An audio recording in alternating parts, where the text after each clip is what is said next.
저는 이제 31살에 예수님을 늦게 이제 믿었는데, 제가 이제 모교에 다닐 때 모태 신앙을 한 집사님께서 자신이 이제 오래전에 한 30-40년 전에 어릴 때 그 신앙생활, 모태 신앙으로서 신앙생활한 간증을 듣고 제가 많이 이제 놀랬습니다. 한 집사님은 이제 장로교 고신 측에서 이제 신앙생활을 모태 신앙으로 했는데, 어릴 때 그 집사님이 주일날에 이제 고신 측에는 좀 엄격하잖아요. 보수적이고 그러다 보니까 상거래를 주일날 하면 안 된다라고 이렇게, 돈을 쓰면 안 된다라고 이렇게 배워서 주일에도 돈을 쓰지 않기 위해서 버스를 타고 교회에 와야 되는데, 버스를 타면 안 돼서 집에서 교회까지 꽤 먼 거리를 걸어 다녔다라고 합니다. 그리고 공부도 밤 12시, 주일날 12시까지는 공부를 하면 안 돼서 12시가 이제 넘어서, 이제 12시 넘어서, 자정이 넘어서 이제 공부를 하였다라고 합니다. 그런데도 그 집사님이 공부를 잘해서 의대에 가서 이제 의사가 됐죠. 그리고 이제 그 집사님 말에 의하면 구약의 레위기 11장에 보면 이제 부정한 음식을 먹지 마라 해서 이제 돼지고기가 이제 등장하니까 주일에는 돼지고기를 먹지 마라라고 어릴 때부터 이제 신앙의 그런 지도를 받고 그렇게 엄격히 지킨 거죠. 그리고 우리 목사님이 서 있는 이 강단을 지성소라고 옛날에는 그렇게 해가지고 주일날 이 강단에는 담임 목사님하고 그리고 목사님, 장로님 외에는 올라가지 못하게끔 그렇게 예전에는 다 신앙생활을 그렇게 했답니다. 지금 뭐 들어보면 아주 숨막히고 엄격한 신앙생활을 했다고 볼 수가 있죠. 그 집사님이 한 에피소드를 이제 간증을 하던데, 하루는 중학교 때 고신적 그 장로교 이제 교회를 다닐 때인데 그렇게 오후에 짜장면이 먹고 싶었다는 거예요. 짜장면 먹고 싶어서 이제 교회 근처에서 중국집에 가서 부모님 모르게 오후에 짜장면을 이제 몰래 사 먹은 거죠. 그러니까 짜장면을 사 먹은 것은 뭐에 이제 거슬립니까? 첫째, 주일에 상거래, 돈을 쓰면 안 된다에 이제 걸렸고, 두 번째는 짜장면에 돼지고기가 있잖아요. 돼지고기를 먹지 말아에 두 개가 딱 걸린 거예요. 어쨌든 이제 몰래 맛있게 이제 목숨을 걸고 짜장면을 먹고 나오는데, 가는 날이 장날이라고 중국집에서 나오다가 부모님한테 걸린 거예요. 그래서 비 오는 날 먼지가 나도록 두드려 맞았다라는 그 전설적인 간증을 듣고 많이 놀랐습니다. 지금 들으면 뭐 전설적인 이야기로 이렇게 되는데, 지금으로부터 40-50년 전이죠. 옛날에는 교회를 다녔던 분들은 대부분이 이런 신앙의 경험이 있다라고 들었습니다. 뭐 흔한 이유로 엄마가 준 그 주일 헌금을 떼먹고 슈퍼에서 이제 아이스크림 사 먹다가 아버지한테 들켜가지고 그 율법적으로 이렇게 두드려 맞은 이야기. 우리 애들도 우리 어머니께서 항상 주일 헌금을 줬거든요. 우리 성현이 3,000원, 은하 3,000원. 제가 이제 교회 학교 물어봤어요. 우리 애들 얼마 헌금했냐? 2,000원 했다는 거예요. 1,000원이 비잖아요. 가다 보면 오른쪽에 항상 슈퍼가 있어요. 슈퍼 가서 아이스크림 사 먹고 한때 1,000원 띵가 먹고 2,000원 해서 제가 한번 우리를 대놓고 한번 비 오는 날 먼지 나도록 두드려 편 적이 있습니다. 감히 주의 돈을 주님께 바치는 헌금을 떼먹다니, 그런 이제 하여튼 뭐 웃긴 이야기죠. 오늘 마가복음 3장의 내용을 보게 되면 지금으로 치면 이제 안식일이 이제 주일인데요. 예수님께서 안식일에 병든 자를 고치는 내용이 나와 있습니다. 이때 유대인의 지도자 바리새인과 서기관들이 예수님을 굉장히 공격하는 내용이 나와 있습니다. 예수님께서 다른 문제는요, 굉장히 유대인의 지도자 바리새인과 서기관들을 충돌을 대부분이 피하십니다. 그런데 유독 안식일에는 예수님께서 절대 양보를 안 하시는 거예요. 충돌을 일으키더라도 예수님께서 정면 돌파하는 내용이 나와 있습니다. 이 모습을, 안식일에 병든 자를 고치는 예수님의 모습을 보고 유대 지도자들은 예수님을 죽이려는 마음을 가지기도 한다는 것이죠. 예수님께서 계속 안식일을 맞이하더라도 그 사역을 중지하지 않으시고 갈등을 일으키더라도 주님께서 병든 자를 고치는 그런 사역을 하시는 데는 주님의 의도가 있다라는 것이죠. 오늘 본문 말씀을 통해서 신앙의 참된 자세는 무엇일까요? 신앙의 참된 자세는 무엇일까요?에 대한 해답을 찾고자 합니다. 오늘 질문이 뭐라고요? 신앙의 참된 자세는 무엇일까요?에 대한 해답을 찾고자 합니다. 자, 3장 1절. 마가복음 3장 1절 한번 같이 읽습니다. 시작. 예수께서 다시 회당에 들어가시니 한쪽 손 마른 사람이 거기 있는지라. 한쪽 손 마른 사람 줄쳐 보세요. 마르다 할 때, 손이 마르다 할 때 마르다라는 단어가 헬라어로 크세라이노라는 단어인데 시들게 하다라는 뜻입니다. 시들게 하다, 오그라들었다, 마비가 되었다라는, 꽃이 시들게 하다라는 것처럼 손이 오그라들었다, 마비가 들었다라는 겁니다. 유대 전승에 의하면 이 손 마른 사람이 석공, 돌을 깨는 사람이었는데 이제 일을 하다가 손이 이렇게 오그라들고 손이 이렇게 마비가 되다 보니까 일을 못하는 그런 이제 상태가 발생하겠죠. 이 회당에 가신 예수님께서 그 예수님의 시선이 한쪽 손 마른 사람에게 지금 집중하고 있는 것이죠. 여러분, 손 동그라미 한번 주세요. 손 마른 할 때 손은요, 성경에서 손은 뭘 뜻합니까? 능력과 권능을 상징하죠. 하나님의 오른손, 하나님의 강력한 능력과 권능을 상징하고 있습니다. 손은요, 우리의 신체 중에서 유일하게 모든 부위를 다 만질 수가 있습니다. 손은 권능과 능력을 상징합니다. 신체에 있어서 손은 몸의 모든 것을 만질 수가 있죠. 그래서 손이 마르다라는 때 그 마르다, 크세라이노라는 단어가 원어를 보니까 수동태 분사형입니다. 다시 말해서 어떤 이유인지 외부 환경으로부터 이 사람은 손이 오그라들고 혈액순환이 안 돼서 혈기가 말라버려서 마비가 온 상태입니다. 손을 못 쓰는 거예요. 이렇게 오그라져서 펼 수도 없고 손을 못 쓰는 상태가 되어 있는 것이죠.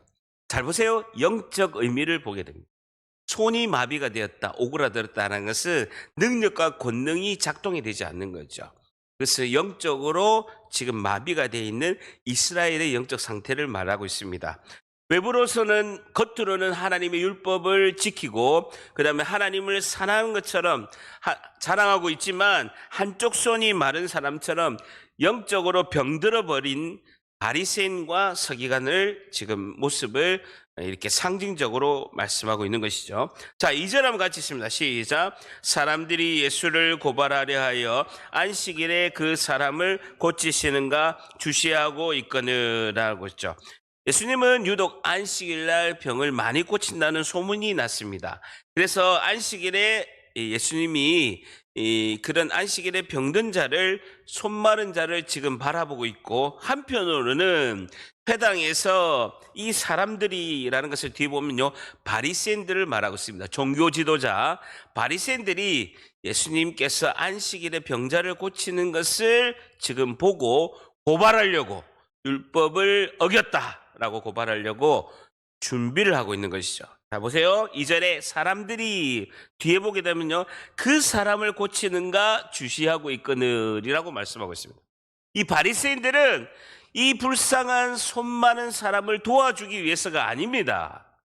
예수님께서 이 안식일에 병든 자를 고치는 걸 보고 정죄하고 비판하기 위해서 손 많은 사람을 보고 있는 거예요. 근데요, 대비해서 1절에 보세요. 예수님은 이 손 많은 사람을 어떻게 보고 있습니까? 한량없이 자비하심과 불쌍히 여기시는 그 말할 수 없는 예수님의 그 사랑의 눈빛으로 보고 있다는 거예요. 여러분, 한 손 많은 한 사람을 예수님은요, 그 이루 말할 수 없는 불쌍히 여기심과 예수님의 사랑으로 눈빛으로 그 사람을 보고 있고, 반면에 바리새인들은 예수님을 고발하려고, 정죄하려고 이 환자를 보고 있는 것을 볼 수가 있죠. 예수님이 이 모든 사실을 다 알고 계십니다. 그래서 예수님이 이렇게 하면 피해갈 수 있습니다. 이 병자에게 오늘 내가 너를 고치고 싶지만 이 봐라, 나를 공경하는 사람이 여기 주변에 많이 있잖아. 그러니까 내가 내일 고쳐줄게 라고 예수님은 하면 피해갈 수가 있어요. 예수님 공격 안 당한다고요. 그리고 이 사건 이후에 예수님께서 안식일날 병을 고치니까 이 바리새인들이 예수님을 죽이려고 하는 거예요. 고발할 뿐만 아니라 죽이려고 그들이 결심하는 것을 볼 수가 있죠. 근데 예수님은 정면 돌파하십니다. 정면 돌파하신다고요. 3절 같이 있습니다. 시작. 예수께서 손 마른 사람에게 이르시되 한가운데에 일어서라 라는 거죠. 드디어 이 환자를 쫓아보세요. 한가운데 일어서라 라고 말씀하고 있습니다. 안식일의 참 의미가 무엇인지 예수님께서 가르쳐주기 위해서, 시작하시기 위해서 한가운데 일어서라 라는 것이죠. 자 보세요. 손 마른 사람의 순종과 용기를 요구하십니다. 여러분, 항상 하나님의 은혜는요, 순종과 용기를 요구하신다라는 거예요. 이 핵심입니다. 순종을 요구하십니다. 순종하기 힘든 상황에서 순종을 요구하신다고요. 용기를 내기 힘든 상황에서 용기를 요구하신다는 거예요. 보세요. 지금 예수님 말씀에 순종하는 순간에 이 사람은 예수님과 함께 정죄와 심판을 당할 수가 있어요. 이 바리새인들의 공격을 예수님과 함께 당할 수 있다라는 거예요. 그런데 손 마른 사람에게 예수님께서 뭐라고 하십니까? 한가운데 서라, 일어서라 라고 말씀하고 있습니다. 여러분, 우리라면 예수님께서 이렇게 우리가 손 마른 사람이라면 예수님이 이렇게 말씀하실 때 쉽게 순종할 수 있냐라는 거예요. 어려워요. 어렵다라는 것이죠. 자, 어렵다는 것입니다. 자, 그런데요, 4절 한번 같이 있습니다. 시작. 그들에게 이르시되 안식일에 선을 행하는 것과 악을 행하는 것, 생명을 구하는 것과 죽이는 것 어느 것이 옳으냐 하시니 그들이 잠잠하거늘 주쳐보세요. 위선적인 침묵을 하고 있죠. 위선적인 침묵을 하고 있습니다. 여러분, 상상을 못하는 질문을 예수님이 지금 던지고 있습니다. 안식일에 선을 행하는 것과 악을 행하는 것, 생명을 구하는 것과 죽이는 것 어느 것이 옳으냐라고 예수님께서 질문을 던집니다. 유대인들의 안식일의 개념은요, 아무것도 안 하는 것입니다. 일을 하면 안식일을 어기는 것입니다. 예수님께서는요, 안식일에 무엇을 하는 것이 당연하다라고 말씀하고 있습니다. 예수님께서 안식일에 이것은 해야 된다라고 말씀하신 것은 무슨 일입니까? 어떤 일을 예수님께서는 안식일일지라도 해야 된다라고 말씀하신 것이 뭡니까? 선을 행하는 것과 악을 행하는 것과 생명을 구하는 것과 죽이는 것 어느 것이 옳으냐라고 말씀하신 것은 예수님은 안식일이라도 이 일은 해야 된다. 어떤 일입니까? 선을 행하는 일과 생명을 살리는 것. 선을 행하는 일과 생명을 살리는 일은 해라는 거예요. 안식일이라도 해야 된다라는 것이죠. 여러분, 선을 행하는 일의 반대, 악한 것은 뭡니까? 예수님께서 말하시는 악을 행하는 것은 무엇입니까? 여기서 말하는 악을 행하는 것은요, 유대 종교 지도자 바리새인들이 안식일에 예수님을 고발하는 것을 악을 행하는 일이라고 예수님 말씀하고 있습니다. 그리고 죽이는 것은 뭡니까? 생명을 구하는 것과 죽이는 것인데, 죽이는 것은 뭡니까? 내 판단에 내가 스스로 살기 위해서 이웃을 죽이는 것을 말하고 있습니다. 내 판단에 스스로 나 살기 위해서 이웃을 죽이는 것을 말씀하고 있습니다. 여러분, 쭉 내려가서 6절 한번 같이 읽어볼까요? 6절 시작. 바리새인들이 나가서 곧 헤롯 왕과 함께 어떻게 하여 예수를 죽일까 의논하노라. 보세요. 예수님을 죽일까 의논하니라 라는 거예요. 바리새인들 자신이 살기 위해서, 자기 밥그릇 살기 위해서. 왜? 예수님에게 사람이 너무 많이 몰리는 거예요. 바리새인들 자기들한테 와서 종교적인 지도를 받고 자신들에게 돈을 바쳐야 되는데 자신들에게 안 오고 예수님한테 다 몰리는 거예요. 자기 밥그릇을 예수님이 뺏어가니까 예수님을 죽이려고 하는 거예요. 헤롯 왕과 함께 어떻게 하여 예수를 죽일까 의논하니라. 안식일에 대한 이 결론의 예수님 말씀대로 이들은 악한 것, 죽이는 것, 그 행동을 하고 있는 거죠. 예수님을 죽이려고 그들은 선택하고 있다라는 것이죠. 로마서 7장 말씀에 율법을 행하고 도리어 죽게 되었다라는 뜻과 같은 것입니다. 여러분, 첫 번째 신앙의 참된 자세는 무엇일까요? 첫 번째, 선을 행하는 일과 선을 행하는 일과 생명을 살리는 일에 집중합니다라는 것이죠. 선을 행하는 일과 생명을 살리는 일에 집중합니다. 신앙의 참된 자세는요, 선을 행하는 일과 생명을 살리는 일에 집중합니다라는 것이죠. 예수님이 강조하는 건 뭡니까? 선을 행하는 일과 생명을 살리는 일은 우선순위를 두고 안식일에도 해야 된다라고 이렇게 말씀하는 것이죠. 선을 행하는 일과 생명을 살리는 일은 무슨 일이 있더라도 우선순위를 두고 안식일이라도 주일이라도 집중을 해야 된다라고 말씀하고 있습니다. 제가 성지순례를 갈 때가 2007년도 9월 말에 갔습니다. 그때가 대속죄일입니다. 1년 중에서 대속죄일에는 이스라엘 전체가 금식을 합니다. 한 주간 금식을 하고 그 안식일로 이렇게 지키게 되는데, 제가 예루살렘에 때마침 그때 도착한 거예요. 그러니까 그때 이제 예루살렘의 그 옛날 성전 자리에 보면 통곡의 벽이 있어요. 그러면 중간을 나눠서 오른쪽에는 여자, 왼쪽에는 남자들이 모여서 안식일 날 그 토라 율법과 시편 말씀을 그 히브리어로 가족들이 다 나와서 암송하고, 왼쪽에는 할아버지, 아버지, 손자들이 이렇게 모여서 모세오경, 창세기, 출애굽기, 레위기, 민수기, 신명기, 시편 말씀을 그냥 안식일 딱 되면 시작해서 계속 저녁 내내 읽는 거예요. 오른쪽에는 엄마와 딸이 또 마찬가지로 율법과 시편 말씀을 계속 읽는 거예요. 굉장히 저는 충격이었습니다. 그날이 안식일이기 때문에 가이드 박사님이 이렇게 이야기하는 거예요. 거기에 이제 총을 들고 지키는 사람이 있어서 사진을 찍으면 안 됩니다. 사진을 찍어서 이렇게 잘못해서 걸리면 이렇게 붙잡혀서 갈 수도 있고 총으로 위협할 수가 있으니까 사진을 찍으면 안 됩니다 하는 거예요. 제가 역사적인 순간에 왔는데 가이드가 사진을 찍지 말았는데, 제가 다시 올 줄, 내 생애에 이곳에 나는 다시 올 줄 모른다라고 항상 저는 생각은. 제가 사진을 찍었을까요? 안 찍었을까요? 엄청 많이 찍었죠. 그래가지고 그 총을 든 사람한테 걸렸을까요? 안 걸렸을까요? 걸렸죠. 걸려가지고 제가 총을 바로 저를 들이대더라고요. 총을 들이대고 막 영어로 왜 사진을 찍냐고 막 그러더라고요. 제가 어떻게 반응을 했을까요? 영어를 전혀 모른 척하고 저쪽으로 도망갔죠. 가이드는 얼굴이 하얗게 찔리고, 지금처럼 뭐 핸드폰에서 찍은 게 아니에요. 그때는 디지털 카메라밖에 없기 때문에 대놓고 찍었죠. 대놓고 찍어가지고 뭐 그때 사진을 많이 찍었습니다만, 굉장히 굉장히 유대인들의 그런 이제 말씀을 사랑하고 안식일을 하는 걸 보고 굉장히 제가 충격을 받았어요. 이렇게 했었는데, 그래서 이제 호텔로 이제 어쨌든 돌아왔는데, 호텔에 보니 그날 안식일이잖아요. 엘리베이터가 이렇게 딱 있는데 유대인들 전용 이제 안식일 엘리베이터가 있는 거예요. 그러니까 엘리베이터 버튼을 누르면 그 일인 거예요. 하면 안 되는 거예요. 그래서 전층이 다 이렇게 다 눌러져 있는 거예요. 그럼 딱 타면 자동으로 매 층마다 열리고 닫히고 하는 거예요. 내가 17층이면 17번을 열리고 닫히고 해가지고 하는 거예요. 호텔에 이제 들어가야 되잖아요. 어떻게 들어가겠어요? 그리고 열쇠를 딱 열고 이렇게 키를 대고 하는 게 일이잖아요.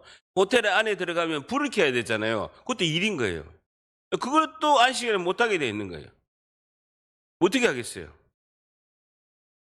예? 저 같은 이방인을 데려와서 해달라고 하는 거예요. 열어주고 불을 켜달라는 거예요. 실제입니다, 실제. 굉장히 율법을 문자적으로 하는 거예요. 너무 깝깝한 걸 볼 수가 있죠. 예수님께서는 안식일에 대해서 모세는 아무것도 하지 마라 라고 율법에 기록했지만, 그 안식일의 주인공이신 예수님은 새로운 해석을 하는 거예요. 내가 이 주일 안식을 이제 만든 주인공이니까 예수님의 말씀이 새로운 해석의 기준이 된다라고 예수님께서 말씀하신 거죠. 앞에 보게 되면요, 마가복음 2장 27절 있습니다. 마가복음 바로 3장 앞에 보면 27절 28절 한번 같이 있습니다. 시작. 또 이르시되 안식일이 사람을 위하여 있는 것이요 사람이 안식일을 위하여 있는 것이 아니니 이러므로 인자는 안식일에도 주인이라. 예수님 뭐라고 하십니까? 내가 안식일의 주인이다라는 거예요. 인자, 사람의 아들 예수님이 28절에 안식일의 주인이다. 27절에 보세요. 내가 안식일에 만든 것은 너희를 위해서다. 27절에 사람이 안식일을 위하여 존재하는 것이 아니라 안식일이 사람을 위하여 존재하는 것이다. 그러니까 안식일을 위해서 사람이 존재하는 것이 아니라 안식일이 사람을 위해서 존재하는 것이다라는 것입니다. 바리새인들은 이 안식일을 지키기 위해서 규례와 세칙을 234가지나 만드는 거예요. 굉장히 복잡한 거예요. 여러분 보세요. 예를 들어서 유대인이 안식일에 이제 큰 물건이나 큰 돌에 자기가 깔려버린 거예요. 생각해 보세요. 금요일날 해질 때부터 토요일날 해질 때까지가, 금요일날 해지고부터 이제 안식일이 시작해서 토요일날 해질 때까지가 안식일 하루입니다. 그러니까 유대인들은 저녁이 되고 아침이 되니 그 하루가 시작돼서, 우리는 아침에 되면 하루가 시작이 되지만 유대인들은 해가 질 때부터 하루가 시작이 되는 거예요. 그래서 금요일날 해가 지면 안식일이 시작돼서 토요일날 해질 때까지가 이제 안식일이죠. 그러니까 가장 많은 것은 토요일이 이제 안식일인데, 내가 금요일 밤에 집에 있는 큰 냉장고나 장롱이 넘어져가지고 사람이 그 밑에 깔리거나, 아니면 큰 돌이 굴러서 그 밑에 사람이 깔렸잖아요. 그럼 안식일날 어떻게 하는 거예요? 그래서 사람이 깔려가지고 팔에서 피가 질질질 나고 있잖아요. 그럼 안식일에 어떻게 해야 되는 거예요?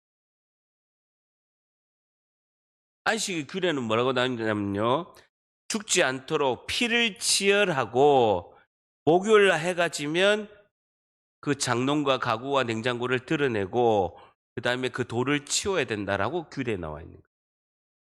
숨 막혀요? 숨 막혀요? 숨 막힌다. 이런 경우가 어디 있습니까? 예수님께서는 모세의 그런 율법을 뛰어넘어서 새로운 해석을 한다는 것이죠. 그래서 새로운 안식이라도 선을 행하고 생명을 살리는 것이 중요하다라고 말씀하고 있습니다. 보세요. 하나님께서 창세기 보게 되면, 하나님께서 창세기 1장 2장에 보게 되면 6일 동안 세상을 창조하시고 7일째 뭐 하셨습니까? 안식하셨죠. 그 안식하는 이유는 아무것도 안 하고 휴식을 취했다라는 것이 아닙니다. 왜 하나님이 안식하셨느냐? 6일 동안 창조한 세상이 하나님께서 더 이상 손댈 것이 없이 완벽하게 창조되었다는, 그러니까 7일째 되는 안식일에는 그 하나님께서 사람에게 복을 주시기 위해서 안식하셨다는. 그러면 하나님은 8일째 뭐 하셨습니까? 6일 동안 세상을 창조하시고 7일째는 하나님이 창조한 세상이 완벽하기 때문에 더 이상 손을 댈 것이 없기 때문에 7일째에 사람에게 복을 주시기 위해서 안식일을 만드신 거예요. 그럼 하나님은 8일째 뭐 하셨는 거예요? 네? 하나님 8일째 뭐 하신 거예요?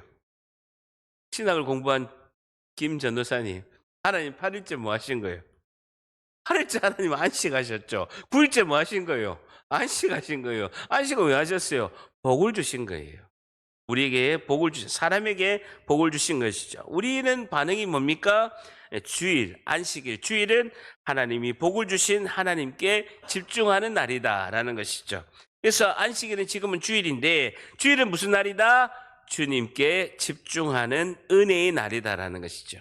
하나님께서 안식하셔서 복을 주시는 것에 대해서 감사하고 주님께 집중하는 은혜의 날이다라는 것이죠. 그래서 지금 안식일, 주일은 주님과 풍성한 교제와 예배를 통해서 하나님이 창조하신 생명의 가치를 누리고 기뻐 감사하는 날이 우리의 주일이다라는 것이죠. 그 주일 예배 후에는 우리 교회 식구들과 우리 이제 가족들과 함께 식사하면서 하나님의 은혜를 나누고 주님께 감사하면서 안식일 날 주일을 이렇게 보내는 것이죠. 여러분, 두 번째 신앙의 참된 자세는 무엇일까요? 두 번째, 주일에 하나님의 은혜를 감사하며. 신앙의 참된 자세는 무엇일까요? 주일에 하나님의 은혜에 감사하며 주님께 집중합니다 라는 것이죠. 주일에 하나님의 은혜에 감사하며 주님께 집중합니다라는 것입니다. 주일에 하나님의 은혜에 감사하며 주님께 집중합니다. 여러분 실화가 하나가 있는데요. 한 번은 고속버스, 이게 진짜 실화입니다. 고속버스에 이제 운전하시는 고속버스 기사님이 고속버스를 운행하다가 기절한 거예요. 졸도를 한 거예요. 기절한 거예요. 그러니까 바로 뒤에 탄 대학생이 그 기사님이 기절한 것을 보고, 승객이 40명이 꽉 탔잖아요. 그 기사님이 기절하고 졸도한 것을 딱 보고 바로 대학생이 가서 그 핸들을 잡고 브레이크를 천천히 밟으면서 갓길로 가가지고 휴게소에 도착해서 그 40명의 생명을 살린 사건이 실화가 있습니다. 그런데요, 문제는 뭐냐면 그 대학생이 그 기사님을 대신해서 브레이크를 밟고 우측으로 이렇게 잘해서 휴게소에 들려서 이 40명의 생명을 살렸는데, 문제는 뭐냐면요, 그 대학생이 일종 대형 면허증이 없는 거예요. 법을 어겼습니까? 어겼습니까? 어겼죠. 그러면 무면허로 그 사람은 행정적인 처벌을 받습니까? 아니면 생명을 살려서 40명을 구했다고 표창을 받습니까? 표창을 받는 게 맞죠. 무면허로 했다고 행정적인 처벌을 받는 것이 아니다라는 것이죠. 여러분, 우리가 잘 아는 내용인데요. 한 기업가 황필상 대표라는 분이 계십니다. 이분은 2002년도에 자신의 그 전 재산을, 회사의 주식 그 90%를, 주식 가치가 200억 상당의 그 회사 주식, 자기가 가지고 있는 회사 주식의 200억 상당의 주식을, 자기가 가지고 있는 주식의 90%죠. 구원장학재단에 기부를 했습니다. 여러분, 구원장학재단이면 이 장학재단이 크리스천 재단입니까? 불교 재단입니까? 크리스천 재단이죠. 거기다가 200을 기부를 했는데, 이 장학금으로 2,500명에게 이제 장학금을 지불하고 있다가 2002년도에 자기가 주식으로 200억 정도를 기부를 했거든요. 그래서 2,500명에게 이렇게 장학금을 주고 있는데, 2008년도에 6년 뒤에 수원세무서에서 이 황필상 대표에게 140억의 세금을 내라고 고지가 날라온 거예요. 깜짝 놀란 거예요. 내가 200억을, 내 돈을, 주식 기부금을 냈는데 주식으로 기부금을 냈다고 해가지고 주식은 5% 이상 내게 되면 그 증여세가 50%가 나오는 거예요. 그래서 200억의 50%, 100억이 세금으로 증여세가 나오고, 자신 신고 안 했다고 가산세가 40%가 붙은 거예요. 그래서 140억을 세금 내라고 온 거예요. 자신은 자기 전 재산을 200억을 기부를 했는데 세금이 140억이 나온 거예요. 그래서 수원세무서를 상대로 재판을 했는데 1심은 승소를 했고 2심 고등법원에서 패소를 한 거예요. 그래서 이 돈을 내야 된다라고 해서 대법원까지 자기가 재판을 하면서 시간이 많이 걸려서 140억에 계속해서 연체이자가 붙어가지고 240억이 된 거예요. 그래서 자기가 이렇게 인터뷰한 것이 방송에 나와 있습니다. 뉴스를 보게 되면 황필상 대표가, 나는 나라를 돕고자 내 전 재산을 기부했는데 내가 나라를 원망하게 되었다라고 이렇게 이야기하고 있습니다. 그럼 법이 왜 이럴까요? 여러분, 법은요, 그 법을 만든 취지와 목적이 있습니다. 율법을 만든 그 취지와 목적을 누가복음 10장에서는 율법 교사가 예수님에게 질문을 합니다. 예수님이 뭐라고 합니까? 율법은 전체를 다 결론으로 하나님 사랑, 이웃 사랑이다라고 예수님께서 율법 교사에게 결론을 내립니다. 율법의 목적은요, 하나님 사랑, 이웃 사랑을 하는 거예요. 근데 그 율법의 그 취지와 정신을 잊어버리고 성경은 지금 오늘 말씀에 있어서는 그 율법의 글자에 매여 있는 사람들에 대해서 고발하고 있다라는 것입니다. 이들이 바리새인들이 이렇게 하는 이유는 5절에 정확하게 성경이 이렇게 말씀하고 있습니다. 5절 한번 같이 있습니다. 시작. 그들의 마음이 완악함을 단식하사 노하심으로 둘러보시고 그 사람에게 이르시되 내 손을 내밀라 하시니 내밀매 그 손이 회복되었더라. 그들의 마음이 완악함을 단식하사. 왜 이렇게 하느냐? 마음이 완악해서 그렇다라는 거예요. 여러분, 마음이 완악함 할 때 완악함 동그라미 쳐보세요. 헬라어로 포로시스라는 단어인데, 보면 헬라어가 포로시스, 마음이 완악하다는 것은요, 마음이 굳었다라는 거예요. 마음이 굳어졌다라는 것입니다. 다시 말해서 이 완악함, 굳은 마음은요, 오로지 자신만을 생각하는 이기심에서 나왔다는. 오로지 자신만을 생각하는 이기심에서 마음이 굳은 마음, 완악한 마음이다라는 것이죠. 여러분, 죄의 뿌리는 철저한 이기주의 때문입니다. 죄의 뿌리는 철저한 이기주의 때문이라는 것이죠. 여러분, 사소한 것부터 상대방에게 배려를 하면 우리가 너무나 많은 삶의 변화를 경험하게 됩니다. 그런데 바리새인 같이 배려하지 않고 신앙의 이기주의, 독단주의에 빠지게 되면 이런 죄를 짓게 되는 결과가 있게 된다라는 것이죠. 그래서 하나님의 은혜를 맡고 있는 가장 큰 원인은, 가장 큰 걸림돌은 완악함, 굳은 마음이라는 거예요. 내가 하나님의 은혜 길로 가는데 가장 크게 맡고 있는 것은요, 완악함이, 굳은 마음. 마음에 굳은 마음이 있으면, 마음에 완악한 마음이 있으면 하나님의 은혜 길을 꽉 막고 있다는 것입니다. 여러분, 나에게 굳은 마음이 있다면 어떻게 해결해야 됩니까? 나에게 완악함과 굳은 마음이 있다면 어떻게 해결해야 될까요? 예? 풀어야 된다고요? 어떻게 푸냐고요? 마음에 굳은 마음과 완악한 마음이 있으면 휴지로 풀어야 된다. 휴지. 설교가 안 되네요. 예. 자, 휴지 하나씩 다 드리세요. 오늘 기도할 때 굳은 마음 다 풀어야 됩니다. 휴지로 다 풀어줄 줄 믿습니다. 예. 성경에는 새 언약에 메모하십시오. 에스겔서 36장 26절에 새 언약에 이렇게 말씀하고 있습니다. 에스겔서 36장 26절 27절에 이렇게 말씀하고 있습니다. 이게 새 언약이거든요. 또 새 영을 너희 속에 두고 성령을 너희 속에 두고 새 마음을 너희에게 주되 너희 육신에서 굳은 마음을 제거하고 부드러운 마음을 줄 것이며, 성령이 우리의 굳은 마음을 제거하고 부드러운 마음을 주신다라는 거예요. 그 목적은 에스겔서 36장 27절에 또 내 영을 너희 속에 두어 너희로 내 율례를 행하게 하리니 너희가 내 규례를 지켜 행할지니라 라고 말씀합니다. 굳은 마음을 제거하고 새 마음을, 부드러운 마음을 주시는 이유는 하나님의 말씀을 지키게 하는 것인데, 그것은 성령이 하신다라는 거예요. 절 따라합니다. 성령님만이 나의 굳은 마음을 제거하신다. 한 번 더. 성령님만이 나의 굳은 마음을 제거하신다. 그러니까 우리가 기도할 것은요, 성령님께서 하시는 것을, 그 은혜를 간구해야 되는 거예요. 하나님, 내 굳은 마음을 제거할 수 있도록 성령이 충만한 은혜를 베풀어 주시고, 내 안에 계신 성령님이 나의 굳은 마음, 나의 완악함, 나의 그런 고집과 아집의 그 생각을 제거해 달라라고 오늘 기도해야 될 줄 믿습니다. 자, 5절에 보시면요, 그 사람에게 이르시되, 줄자 보세요. 예수님께서 그 말씀이 선포될 때 사탄의 나라는 무너지고 회복과 기적의 은혜가 이루어질 줄 믿습니다. 지금부터 예수님께서 말씀을 선포하는 거예요. 절 따라합니다. 그 사람에게 이르시되, 한 번 더, 그 사람에게 이르시되.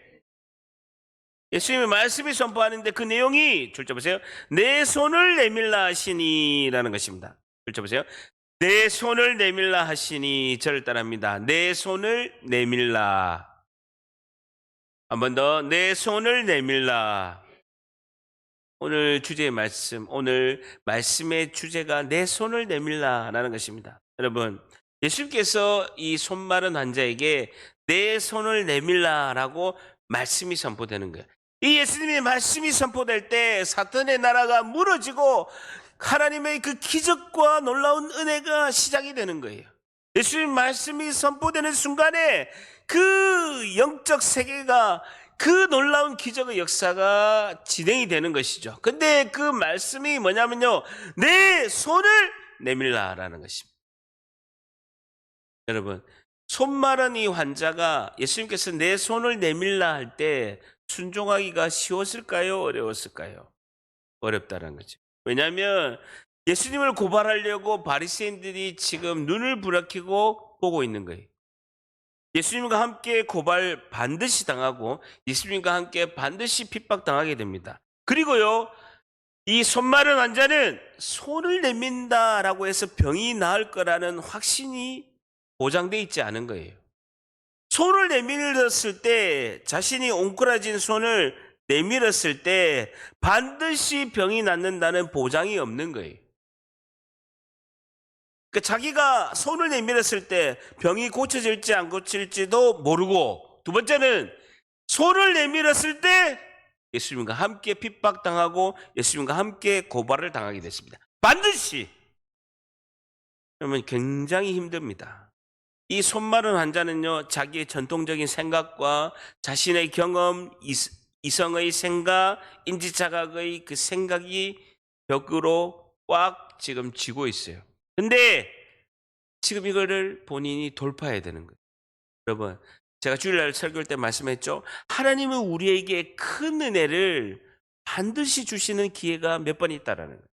그게 인생에 있어서 2번이 될지 3번이 될지 10번이 될지 모르는 거예요. 근데 하나님께서 큰 은혜를 주실 때 2가지 경우에 그 배를 타고 주신다라는 거예요.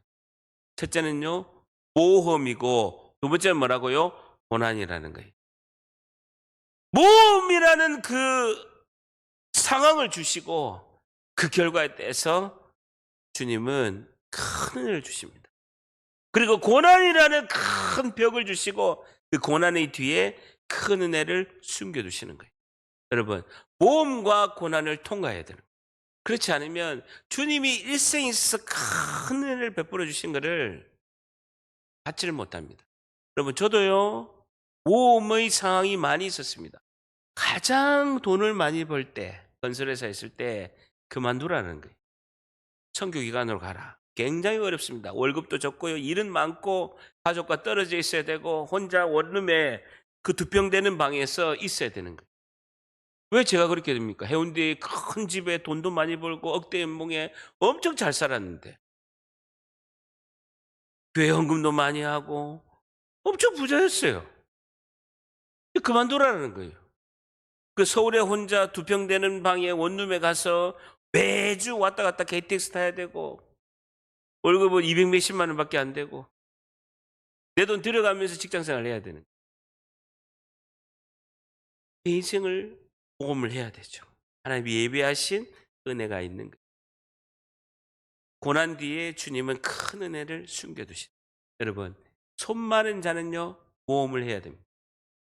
내 손을 내밀든지 아니면 내밀지 않아서 그 은혜를 못 받든지, 손을 내밀어서 병을 나을 수 있다는 확신도 보장되어 있지 않고 그 바리새인들의 고발과 그 많은 공격을 감수해야 되는, 모험을 하는 순간에 이 주시는 기적의 역사가 시작이 된다라는 것이죠.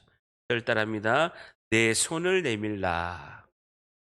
한 번 더, 내 손을 내밀라. 내밀매 그 손이 회복되었더라. 내미는 즉시 이 사람의 손이 치료되었습니다. 여러분, 우리는 나와 내 생각이 다르면 본능적으로 저항하고 거부하게 되어 있습니다. 내 생각과 다르면 반드시 우리는 저항하게 돼 있어요. 그것이 옳고 그른 것 상관없이 내 생각이 다르면 우리는 반드시 저항하고 안 한다라고 돼 있습니다. 근데 이걸 넘어서야 되는 거예요.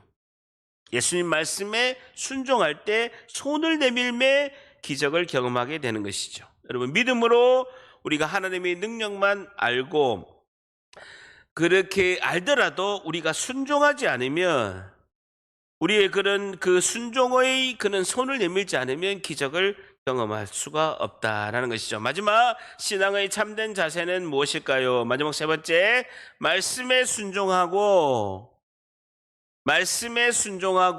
믿음으로 주님께 손을 내밀어야 합니다. 3번째, 말씀에 순종하고 믿음으로 주님께 손을 내밀어야 합니다 라는 것이죠. 말씀에 순종하고 믿음으로 주님께 손을 내밀어야 합니다. 주님께 손을 내민다는 건 뭡니까? 나의 모든 능력은 무능력합니다. 나는 아무 힘이 없습니다. 주님, 내 손을 잡아주시옵소서. 전능하신 그 권능의 손으로 내 손을 잡아주시옵소서라는 고백이죠. 절 따라합니다. 주님, 내 손 잡아주세요. 왜 우리가 손을 내밉니까? 주님이 내 손 잡아달라는 거예요. 나의 손은 손마른 자라는 거예요. 영적으로 마르고 피가 통하지 않는 무능한 손이라는 거예요. 그런데 주님이 내 손을 잡아주실 때 그 전능의 권능의 능력이 우리에게 임하시는 줄 믿습니다. 이게 믿음이에요. 여러분, 머리에서 우리가 알고 있는 신앙과 지식이 가슴에 있는 지식과 신앙으로 가려면 뭘 해야 된다고요? 기도를 해야 되고, 그 가슴에 있는 지식과 신앙이 생활 신앙과 지식으로 가게 되면 뭘 해야 되는 거예요? 순종을 하게 됩니다. 순종은요, 모험을 해야 되는 거예요. 내 생각과 내 틀과 내 이성과 내 인지 자각의 틀을 깨야 되는 거예요. 그렇지 않으면 여러분 큰 은혜를 받을 수가 없습니다. 큰 은혜를 받을 수가 없다고요. 모험과 고난 뒤에 숨겨놨다라는 거예요. 여러분, 잔잔한 은혜는요, 그냥 우리 눈앞에서 잡을 수가 있습니다. 근데 하나님이 주시는 일생의 큰 은혜는 하나님이 숨겨두신다고요. 그런 큰 보화를 감춰줄 수밖에 없는 거예요. 찾고 구하고 그것에 간절히 소망을 가진 사람이 쟁취할 줄 믿습니다. 그리고 우리가 잡아야 되는 거예요. 보라라 비켜라. 뭐마 내가 뚫고 나간다 하고 잡아야 되는 거예요. 열정과 끈기, 신앙에서 가장 중요한 줄 믿습니다. 오늘 우리가 이렇게 기도해야 됩니다. 주님, 나의 완악한 굳은 마음을 성령께서 제거해 주시고 주님 말씀에 순종할 때 내가 손을 내밀겠습니다. 주님, 내 손 잡아 주시옵소서라고 오늘 기도될 줄 믿습니다. 절 따릅니다. 주님, 내 손 잡아 주시옵소서. 한 번 더, 주님, 내 손 잡아 주시옵소서.